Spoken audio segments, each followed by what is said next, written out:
दोस्तों, आप सबने एल्बर्ट आइंस्टाइन का नाम तो सुना ही होगा। इनको कोई इंट्रोडक्शन की जरूरत नहीं है क्योंकि इतने महान साइंटिस्ट हैं और इन्होंने इतनी महान थ्योरी दी है जिसको पढ़ के हम गर्व महसूस करते हैं। और मैं जब इसकी डिटेल स्टडी कर रहा था तब मुझे ये पता चला कि आखिरकार इसमें एक ऐसी गलती है जो कि ज्यादातर ऊपर से दिखाई नहीं देती। जब आप इसको डिटेल एनालाइज करोगे इस थ्योरी को तब आपको पता चलती है। दोस्तों, आप सबको ये गलती देखने को मिल जाएगी आइंस्टाइन फील्ड इक्वेशन में, जिसको हम कहते हैं कॉस्मोलॉजिकल कांस्टेंट। इसके अंदर एक कॉस्मोलॉजिकल कांस्टेंट है, उसको आइंस्टाइन सर ने मिस कर दिया था और वो जानबूझ के किया था। और इसके पीछे की आप वजह जान के हैरान हो जाओगे। ये सारा रायता फैलाने वाले हमारे आइजैक न्यूटन सर हैं। दोस्तों, जब उन्होंने बताया कि ये यूनिवर्स स्टैटिक है, ये यूनिवर्स फैल नहीं रहा है, इसका मास कांस्टेंट है और इसकी डेंसिटी कांस्टेंट है, तब आइंस्टाइन सर ने सोचा कि जब ये यूनिवर्स की ग्रेविटी बढ़ती और घटती नहीं है तो ये यूनिवर्स ग्रेविटेशनल कांस्टेंट तो सही होना चाहिए।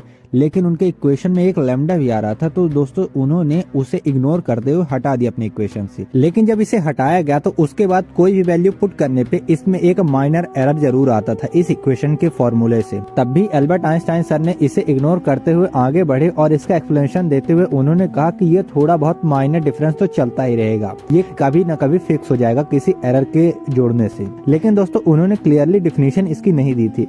अब दोस्तों, ये कहानी थी हमारी 1917 और 1918 के बीच में जब रिलेटिविटी थ्योरी पब्लिश हुई थी। और उसके बाद अब हम फास्ट फॉरवर्ड करते हुए अपनी कहानी को ले चलते 1930 में, जब हमें ये पता चलता है कि हमारी यूनिवर्स स्टैटिक नहीं, हमारा यूनिवर्स तो एक्सपांड कर रहा है। और ये थ्योरी एक्सप्लेन की थी हमारे एडविन हबल ने। दोस्तों, इनका नाम आप सब जानते होंगे। इनके नाम से एक टेलीस्कोप भी बना है जिसका नाम है हबल टेलीस्कोप। उसको तो आप सब जानते होंगे। दोस्तों, एडविन हबल के इसी एक्सप्लेनेशन के चक्कर में आइंस्टाइन सर के हाथ से एक नोबेल प्राइज निकल गया था। और अब सुनिएगा एडविन हबल सर का एक एक्सप्लेनेशन, जिसमें उन्होंने कहा कि ये यूनिवर्स तो फैल रहा है। और उन्होंने अपने एक्सप्लेनेशन में ये भी मेंशन करते हुए कहा इसका पता हमने लगाया है आइंस्टाइन सर की आइंस्टाइन फील्ड इक्वेशन से। लेकिन दोस्तों, दुनिया अभी भी कंफ्यूजन में थी कि आखिरकार एक इक्वेशन ऐसा कैसे बता सकती है।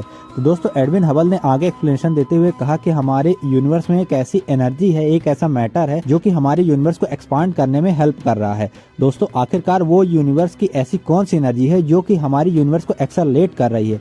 तो दोस्तों, आप सबके अभी तक मन में आ ही गया होगा कि मैं किसकी बात कर रहा हूँ। आजकल उस एनर्जी को हम जानते हैं डार्क एनर्जी और डार्क मैटर के नाम से। दोस्तों, अगले एक्सप्लेनेशन में एडविन हबल ने यही मेंशन करते हुए कहा कि हमारे उस इक्वेशन के लैम्डा का मतलब डार्क एनर्जी ही होता है, जो कि एक एनर्जी के फॉर्म में कुछ एरर शो करता रहता है। इसी थ्योरी को एक्सप्लेन करने के चक्कर में एडविन हबल सर को एक नोबेल प्राइज मिल जाता है और आइंस्टाइन सर इससे वंचित रह जाते हैं। तो दोस्तों, अब आते हैं वीडियो के लास्ट पार्ट में, जिसमें मैं आपको एक समरी समझाऊंगा इस पूरे वीडियो की। सबसे पहले इस वीडियो में मैंने ये समझाया कि आइंस्टाइन सर ने एक इक्वेशन दी थी जिसका नाम था आइंस्टाइन फील्ड इक्वेशन।